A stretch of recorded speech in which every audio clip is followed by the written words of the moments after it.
Otherworldly Evil Monarch, Bab 265. Judul, Aku akan mundur saat tugas selesai. Bagaimana mungkin Tuan Wen yang berpengalaman tidak memahami situasinya? Dia telah berencana untuk menyelamatkan putri. Namun, orang ini kemudian muncul dengan sangat tidak nyaman. Terlebih lagi, terbukti bahwa orang ini memiliki kekuatan untuk menyelamatkan sang putri. Tapi, dia telah melemparkan putri ke dalam pelukannya begitu dia melarikan diri keluar. Tapi, bagaimana pria ini yakin bahwa aku datang untuk menyelamatkannya? Pria yang penuh kebencian ini. Dia menjebakku atas tindakannya untuk menutupi jejaknya. Sekarang apa yang harus aku lakukan? Ini sangat bermasalah. Dia awalnya memutuskan untuk mengikuti mereka secara rahasia. Ini akan menjadi kasus belalang sembah memburu jangkrik tanpa menyadari Oriole di belakangnya. Atau mungkin seperti seorang nelayan tua yang memanfaatkan pertarungan antara dua bangau. Namun, bukan hanya nelayan tua itu tidak dapat mengambil keuntungan, dia telah dijadikan kambing hitam. Ini konyol, kehadirannya telah terungkap, dia tidak lagi bisa menyelidiki ahli misterius Sky Swan lagi. Selain itu, dia telah dianggap tidak mampu menangkap masing-masing penculik sejak putri dalam pelukannya sekarang. Dan rencananya untuk menginterogasi mereka satu persatu jelas gagal juga. Ini jelas berubah menjadi masalah besar baginya karena dia tidak punya orang untuk mencari bantuan. Oleh karena itu, dia dibiarkan menatap para penculik dengan ekspresi tertegun di wajahnya. Dia menganalisis situasinya, aku tidak akan dapat menyelidiki apapun karena para penculik muda ini telah melihatku. Tuan Wen jelas jauh lebih kuat dari Lei Jianhong dan teman-temannya. Namun, suasana hatinya masih sangat menyesal. Pria misterius itu datang untuk menyelamatkan putri. Tapi lalu mengapa dia membawanya ke sini? Dan mengapa kamu meninggalkannya di tengah jalan? Terutama dengan ketiganya dalam pengejaran? Mereka bisa menangkapnya kembali. Katakanlah skema kamu berhasil. Bagaimana kamu bisa menyebut diri kamu laki-laki bahkan jika kamu berhasil seperti ini? Putri Ling Meng masih meronta-ronta dan memohon tanpa henti. Senior, aku mohon untuk membunuh orang-orang ini dan membalas dendam pamanku Ye. Putri Ling Meng tidak dapat melihat senior misterius dengan baik, meskipun dia telah berada dalam pelukannya. Namun, dia masih merasa aman. Dia sangat mirip paman Ye. Aku tidak akan berada dalam bahaya selama dia ada di sini, oleh karena itu, pikirannya tanpa sadar telah beralih ke kesehatan Ye Guhan. Kemudian, orang yang menjulang tinggi itu telah membuangnya. Dia kemudian ditangkap oleh orang lain. Gadis muda itu lahir dengan kemampuan penginderaan yang tajam. Dia tahu dari bau orangnya bahwa dia adalah tamu kehormatan Istana Kekaisaran. Teman misterius Kaisar, Tuan Wen. Dia juga telah tiba di sini. Sekarang dua orang yang sangat terampil ini bisa bergandengan tangan. Tidak ada yang bisa lepas dari kekuatan gabungan mereka.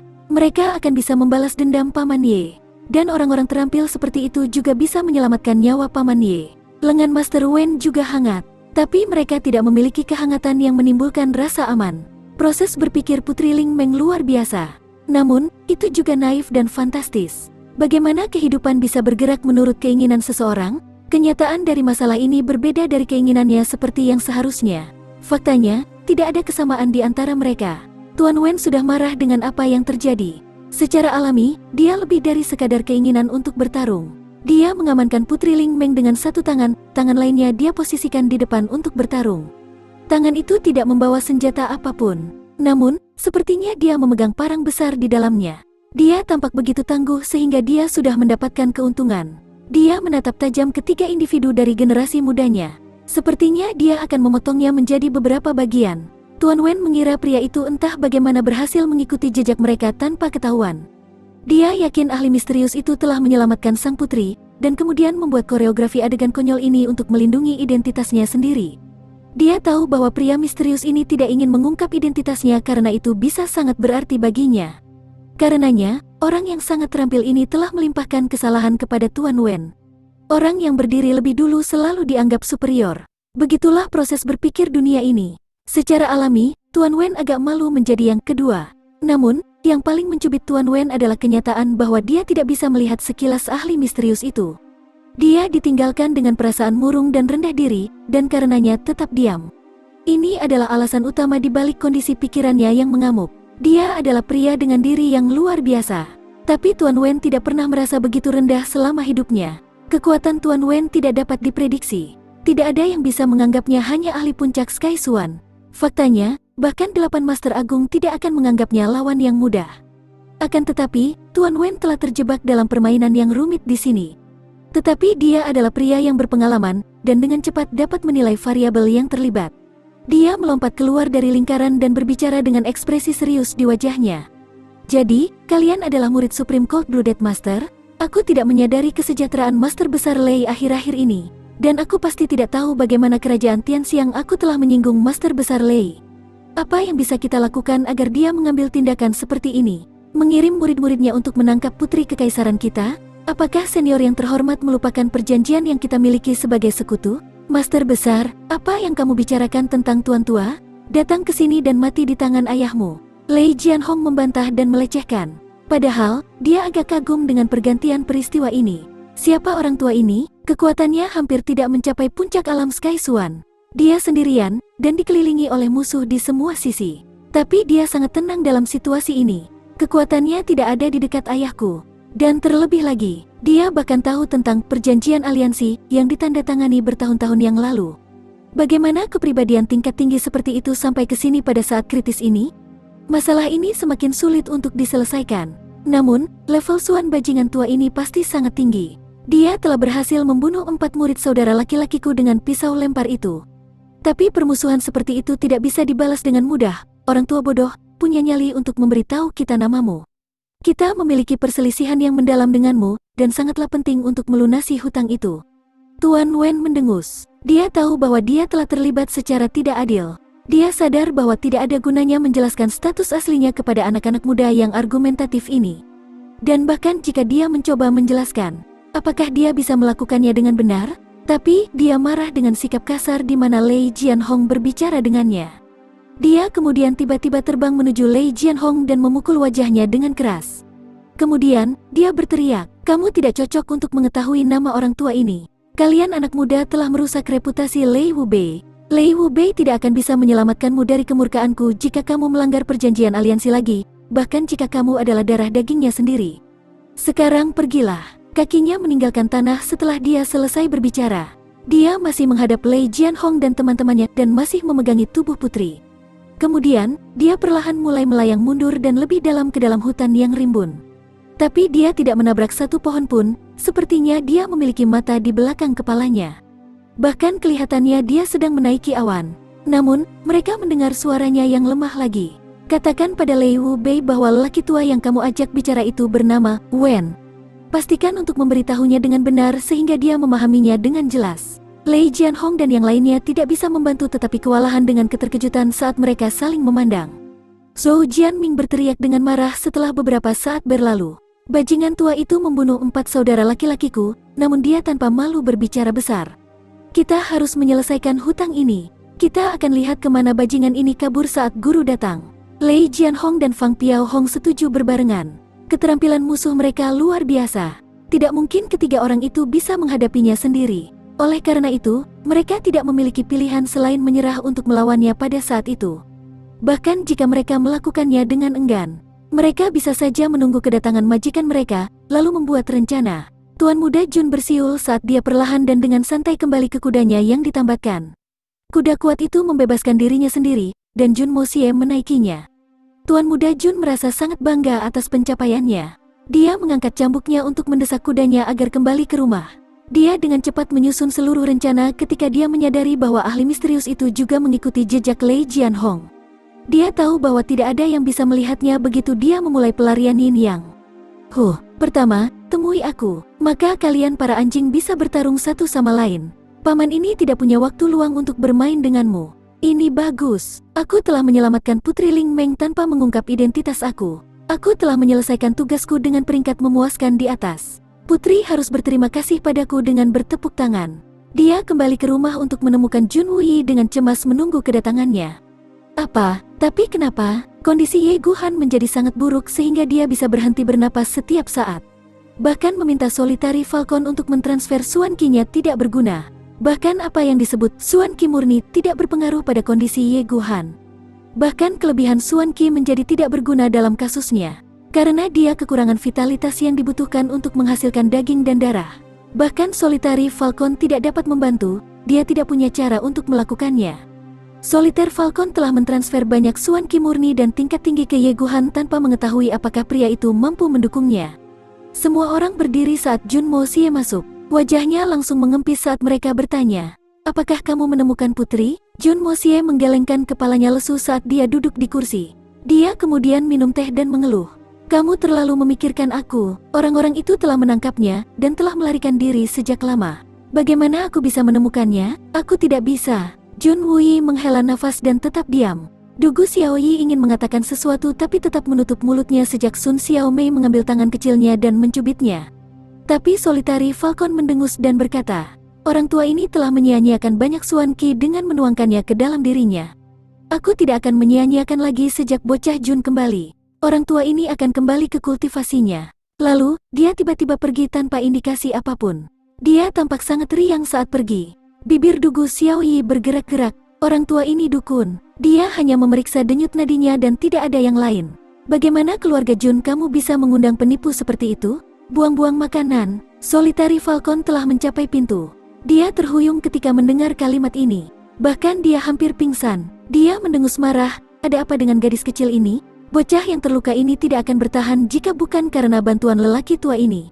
Dia tidak akan bertahan sampai bocah Jun licik ini kembali kecuali tuan tua ini telah menuangkan Suan Qi-nya dan mengisi kembali kekuatan hidupnya. Namun, Solitary Falcon tidak bisa tetap marah setelah dia melihat wajah cantik gadis kecil itu. Dia kemudian melambaikan lengan bajunya dan menghilang tanpa jejak. Ekspresi Jun Mosie dan Jun Wui berubah menjadi aneh. Mereka akan tertawa terbahak-bahak jika bukan karena Ye Guhan terbaring di pintu kematian. Sun Xiaomei, putri tertua keluarga Sun, memiliki lebih banyak pengalaman dan pengetahuan dibandingkan gadis kecil lainnya. Dia tidak bisa sepenuhnya memahami asal-usul Solitary Falcon. Tapi dia tahu bahwa orang ini adalah seseorang yang sangat luar biasa hanya dengan melihat bagaimana dia telah memperpanjang hidup Ye Guhan yang hampir mati dengan mentransfer ki murninya sampai sekarang. Dia bisa mengatakan bahwa ahli yang tampaknya kuat ini juga cukup pintar karena dia menahan amarahnya ketika dia diprovokasi oleh gadis yang naif dan tidak berpengalaman. Konsekuensinya bisa sangat serius jika dia kehilangan ketenangannya. Mosie, cepat lihat Ye kecil. Kondisinya cukup serius, kata Jun Wui. Jun Mosie berdehem dan duduk di samping pria yang terluka itu. Sejujurnya, dia tidak menyukai Ye Guhan. Dan demikian pula, Ye Guhan tidak menyukai debauci keluarga Jun. Namun, dia akan menyelamatkan nyawa pria itu karena dia telah berjanji pada pamannya. Jangan mencoba menyelamatkannya atau menghidupkannya kembali sepenuhnya. Ini adalah perilaku standar Hitman Jun. Selain itu, Ye Guhan adalah seorang prajurit bertulang besi dan orang baik. Tidak ada salahnya menyelamatkannya. Otherworldly Evil Monarch, Bab 266. Judul, Ajaran Leluhur Keluarga Jun. Dr. Jun Mosie meraih tangan Ye Guhan dan dengan cepat menuangkan Suan Qi murni ke dalam tubuhnya. Ye Guhan terbatuk lemah. Sepertinya dia sedang tersedak. Gumpalan darah menipis mulai menetes dari sudut mulutnya. Tidak baik. Jun Mosie menggelengkan kepalanya dan mengerutkan kening. Dia mengangkat kepalanya untuk melihat Jun Wui. Ini adalah masalah besar, dan biaya yang dikeluarkan untuk menyelamatkannya akan sangat banyak. Aku khawatir biayanya akan sangat besar. Sangat besar. Dia kemudian melihat ke arah Dugu Xiaoyi dan Sun Xiaomei. Kalian berdua, bukankah kalian sudah melalui banyak hal? Cepat pergi ke sana, istirahat sebentar. Ketika dia menyebutkan di sana, yang dia maksud jelas adalah halaman pengadilan Guan King Han. Jun Wui mendengar ini dan menyadari bahwa dia perlu membantu menengahi situasi. Keponakan Xiaoyi, keponakan Xiaomei, coba temukan Suster King Han. Beristirahatlah, oke, kita berdua di sini. Jadi kamu tidak perlu khawatir. Ini tidak terlalu serius. Aku telah memberitahu keluarga kamu, dan seseorang akan segera datang untuk membawa kamu pulang. Little Ye berasal dari generasi tua kamu, tapi dia adalah seorang laki-laki. Kehadiran kamu akan menimbulkan masalah bagi upaya Mosie dalam menyembuhkannya. Dugu Xiaoyi cemberut karena dia tidak merasa senang dengan ini. Dia setuju bahwa paman ketiga Jun bersikap sangat wajar, tetapi ini membuatnya merasa seperti orang luar. Gadis kecil itu kemudian membalikkan pinggangnya. Dia mendengus untuk menunjukkan ketidakpuasannya dan menolak untuk pergi. Namun, dia ditarik oleh Sun Xiaomei. Putri tertua keluarga Sun cukup tanggap. Dia telah lama menyadari bahwa paman keponakan duo memiliki bahasa rahasia untuk komunikasi ketika ada entitas yang tidak nyaman hadir di tengah-tengah mereka. Kamu benar-benar tidak dapat menemukan putri? Jun Wui mendengus dan tersenyum.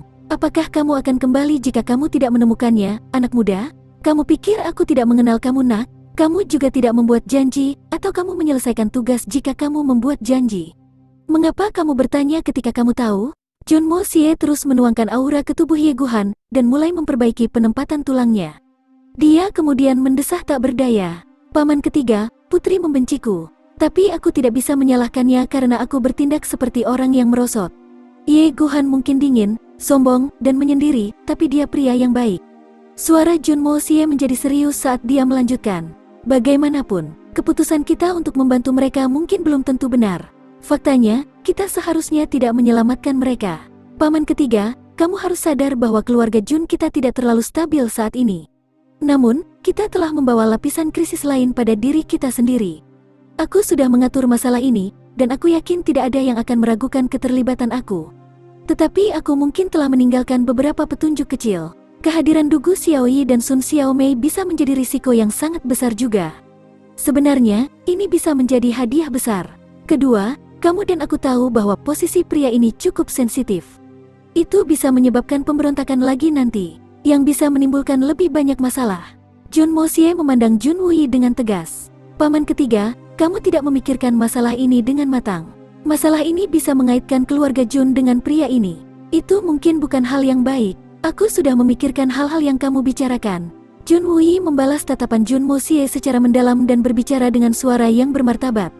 Kamu harus sadar bahwa ayahmu, paman kedua kamu dan aku telah tumbuh dan dilatih dengan beberapa orang. Dulu ada 19 dari kita. Namun, hanya ada Ye Guhan, 3 bersaudara dari keluarga Dugu, Murong Chenglong dari keluarga Murong dan aku. Hanya kita berenam yang tersisa. Jun Wuyi menghela nafas. Sekarang sehubungan dengan masalah hari ini, aku tahu bahwa menyelamatkan Ye Guhan akan membuat Yang Mulia tidak nyaman. Namun, dia hanya akan merasa tidak nyaman dan tidak lebih. Dia merasa tidak nyaman dengan Ye Guhan selama 10 tahun terakhir. Jadi ini bukan pertama kalinya. Tapi bagaimana aku akan menghadapi 13 saudara laki-lakiku di dunia lain jika aku mengubah keputusanku sekarang? Bahkan kakek buyutmu tidak akan memaafkanku. Dan bahkan jika hal yang tidak mungkin terjadi dan kakek buyut kamu memaafkan aku tidak akan bisa hidup dengan diriku sendiri setelah introspeksi diri. Oleh karena itu, aku akan melanjutkan upaya aku untuk menyelamatkannya. Tuliskan ini ke dalam hatimu, Mo Xie. Seorang Jun tidak pernah mendeskripsikan dirinya sebagai pria dengan karakter yang mulia. Kita selamanya bersyukur, pria dilahirkan untuk bertindak ketika ada sesuatu yang tidak benar. Para pria meluruskan masalah seperti itu. Keturunan Jun family kita telah bertahan lama dengan kebanggaan ini. Dan ini selalu terjadi. Kakek buyut kamu, yaitu kakek dari kakek kamu hanyalah seorang pandai besi biasa. Namun, dia memberikan pelajaran yang sangat penting kepada kakekku ketika dia akan mati. Suara Jun Wuyi menjadi serius. Apa yang diajarkan oleh kakek buyutku? Jun Mo Xie agak ingin tahu. Memiliki penis tidak membuatmu menjadi laki-laki. Ini adalah semangat yang tak tertandingi yang tidak ada bandingannya yang melakukannya. Jun Wuyi perlahan menyatakan 15 kata ini. Dia tidak punya pilihan selain menyampaikan ajaran-ajaran ini meskipun kata-katanya cukup vulgar dan tidak membumbui ajaran dengan cara apapun. Memiliki penis tidak membuatmu menjadi seorang pria. Ini adalah semangat gigih tak tertandingi yang melakukan. Jun Mo Xie menggumamkan kalimat ini untuk sementara waktu. Awalnya, dia ingin tertawa. Tetapi kemudian dia menyadari bahwa kata-kata ini semakin disukai olehnya. Kakek buyut itu mengajar dengan baik. Jun Mo Xie bersorak keras dan menjadi agak bersemangat. Dia kemudian berkata, tampaknya leluhur ini bahkan tidak kekurangan di pintu kematian. Dia masih pria sejati. Benar, orang yang tak terhitung banyaknya memiliki penis di bawah selangkangan mereka di bumi ini, tetapi pria sejati sangat sedikit. Pria, apa itu pria? Jun Wuyi memandang keponakannya dengan ekspresi seperti elang. Seorang pria adalah seseorang yang berdiri tegak. Dia memiliki kemauan yang kuat dan hati yang setia. Dia adalah pria berkarakter dengan semangat gigih yang tak tertandingi. Jun Mo Xie tertawa terbahak-bahak saat dia mengatakan ini dengan santai. Kalimat yang dia ucapkan sebenarnya telah memperluas pikirannya. Itu membebaskannya dari kekhawatiran apapun. Benar, jika seorang pria pengecut, terlalu berhati-hati dan terlalu menyukai hidup. Dan jika dia takut mati, dia tidak dapat dianggap sebagai pria sejati, bahkan jika dia mengambil 100 istri dan ayah 800 anak. Jun Wuyi tertawa terbahak-bahak, keinginan dari besi, dan hati yang setia. Seorang pria berkarakter dengan semangat tak tertandingi yang tak tertandingi. Kata yang bagus, aku hanya mengagumi 8 kata terakhir dari ajaran leluhur ini. Jun Mo Xie tertawa dengan santai. Kalimat ini sangat aku sukai. Rasanya seperti Tuhan yang menulisnya sesuai dengan keinginanku. Aku dapat menggunakan 8 kata ini dalam tingkah lakuku dan layak untuk nama leluhurku. Jun Wuyi tersenyum. Benar, kata-katanya mungkin tampak vulgar dan tidak berbudaya, tetapi di dalamnya ada pesan yang murah hati dan berpikiran terbuka. Kata-katanya sangat bagus. Untuk melanjutkan dengan caranya sendiri dan melakukan apa yang diinginkan hati, ini benar-benar cara yang bagus untuk hidup. Jun Moxie merasa sangat bahagia di dalam hati. Ajaran ini sepertinya dibuat khusus untukku. Kamu lebih suka menafsirkan kata-kata itu dengan cara itu, tetapi aku melakukannya secara berbeda. Mungkin inilah perbedaan utama antara kodrat kita. Dan mungkin itulah sebabnya kita berperilaku sangat berbeda di depan umum. Jun Woo tersenyum perlahan. Semangat yang gigih tak tertandingi. Aku memahami 4 kata itu sebagai berikut, adalah penting untuk hidup dengan sikap lurus. Terlepas dari apapun, pertama-tama kita harus memiliki hati nurani yang bersih, dan baru setelah itu kita dapat memiliki semangat yang gigih.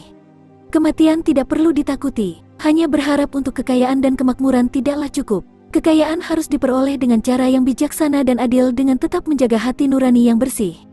Jun Woo menyatakan dengan tegas dan tegas. Harapan kakek buyut kamu ada dalam urutan ini. Pertama, berbuat baik dan menjadi orang baik. Kemudian, miliki hati nurani yang bersih. Kedua prasyarat ini harus ditaati. Hanya dengan begitu seorang pria dapat berbicara dengan berani dengan keadilan di sisinya dalam setiap situasi. Jun Woo tersenyum lebar setelah dia selesai menjelaskan ajarannya. Apakah kamu memahami ajaran leluhur kita dengan jelas, Moxie? Apakah kamu memahami alasan dibalik keputusan aku untuk membantu mereka? Ya paman ketiga, aku mengerti. Jun Moxie menjawab dengan hormat. Pertama, kamu memilih jalan yang benar. Kemudian kamu memanfaatkan kemampuan kamu untuk melakukan apa yang diinginkan hati kamu. Bagus. Jun Woo merasa sangat senang. Namun, dia tidak mendengarkan dengan baik. Pemahamannya dan pemahaman Jun Moxie tidak sama. Nyatanya, mereka sama sekali berbeda. Jun Moxie pernah berkata, temukan jalan yang benar, dan kemudian hidup sesuai keinginan sendiri. Padahal, Jun Woo merujuk pada cara hidup yang benar, dan memiliki hati nurani yang bersih. Kedua hal ini sama sekali berbeda. Faktanya, kedua ideologi ini bentrok satu sama lain, dan sama sekali tidak menyinggung arti yang sama. Jun Moxie tidak berhenti menuangkan aura murni ke dalam Ye Guhan, dan masih menjalankan seni untuk membuka kekayaan surga. Namun, tidak ada cukup aura di dunia fana untuk menginspirasi Ye Guhan. Dia masih tidak sadarkan diri meskipun nafasnya sudah agak stabil. Tapi ini yang paling bisa dilakukan Jun Moxie untuk saat ini. Dia paling banyak bisa membuat Ye Guhan bertahan di dunia kehidupan. Namun, Jun Moxie tidak berdaya ketika harus menghidupkan kembali Ye Guhan sepenuhnya. Atau bahkan membuat situasi menjadi lebih baik daripada sebelumnya. Kemudian, seseorang memberitahu bahwa Jenderal Dugu telah tiba dengan pengawalnya. Menteri Sun juga menemani mereka. Jun Woo buru-buru pergi untuk membuat persiapan menyambut tamunya. Dugu Wudi dan Menteri Sun hendak memasuki kediaman Jun ketika mereka mendengar pengumuman yang menyatakan kedatangan Putri Ling Meng. Tuan Wen telah membawa Putri Ling Meng kembali ke istana kekaisaran. Namun, dia kemudian membuat keributan dan meminta dia untuk bertemu Ye Guhan. Tuntutannya untuk bertemu dengan Paman Ye begitu keras sehingga kaisar sendiri harus pergi dan menghiburnya. Tetapi dia menjadi lebih menantang ketika kaisar mencoba menenangkannya. Selain itu, sikapnya menjadi dingin dan menjauh ke arahnya. Ini berlanjut untuk beberapa saat, tetapi kemudian kaisar terpaksa memenuhi permintaannya. Putri membuat beberapa pertanyaan tentang keberadaan Ye Guhan setelah dia meninggalkan istana kekaisaran. Dia akhirnya diberitahu bahwa tuan ketiga keluarga Jun, Jun Woo, telah menyelamatkan Ye Guhan. Putri Ling Meng sangat senang mendengar berita ini, dan segera pergi ke kediaman Jun. Di belakang Putri Ling Meng ada 3 orang tua yang terengah-engah. Kepala mereka dikenal sebagai ahli medis terkemuka di kota, Fang Huiseng.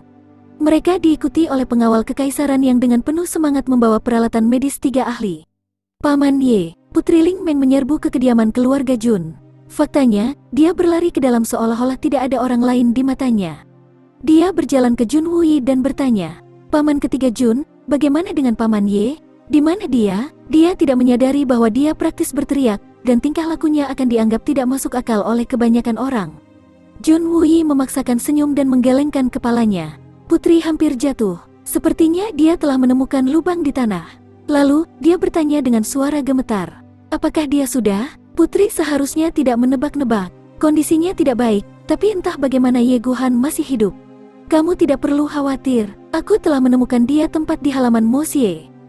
Aku tidak berniat menyembunyikan kesehatan Ye Guhan dari Putri. Dia stabil untuk saat ini, tapi kondisinya tidak baik.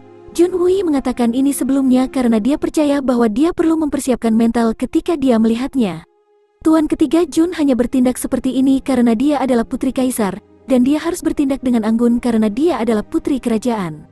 Tidak akan cocok baginya untuk mengungkapkan emosi kepedulian dan kegugupannya yang sebenarnya terhadap Ye Guhan.